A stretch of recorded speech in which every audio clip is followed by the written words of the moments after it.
विक्टिमतर्फे आणि assist to पीपी असंच मी ॲप्लिकेशन केलं आहे. साहेबांनी अलाव केलं तोच आणि पीपी साहेबांनी ते खूप चांगला आर्ग्युमेंट केलं आहे.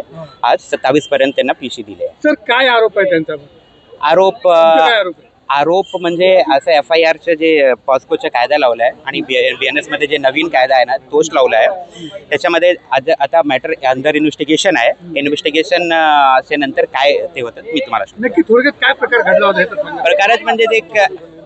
प्रकारच म्हणजे की आता मॅटर तुम्हाला हे माहिती आहे की सर्वांना की अंडर इन्व्हेस्टिगेशन आहे आणि हे कायदा जास्त लहान मुलीच्या संबंधित आहे आणि ते पॉस्कोचं मॅटर आहे. ते मी आता सांगू शकत नाही पूर्ण तुम्हाला जेव्हापर्यंत ते इन्व्हेस्टिगेशन होईल नाही. म्हणजे मी आज विक्टीमसाठी अपेअर केलं. मी वकीलपत्र कोणी घेतलं होतं का? कुणी काही त्याच्याबद्दल नाही एक मॅडम होती कोर्टासमोर पण त्यांचे नाव काय आहे त्यांची काय परिस्थिती आहे मी सांगू शकत नाही आता. तुमचं नाव काय?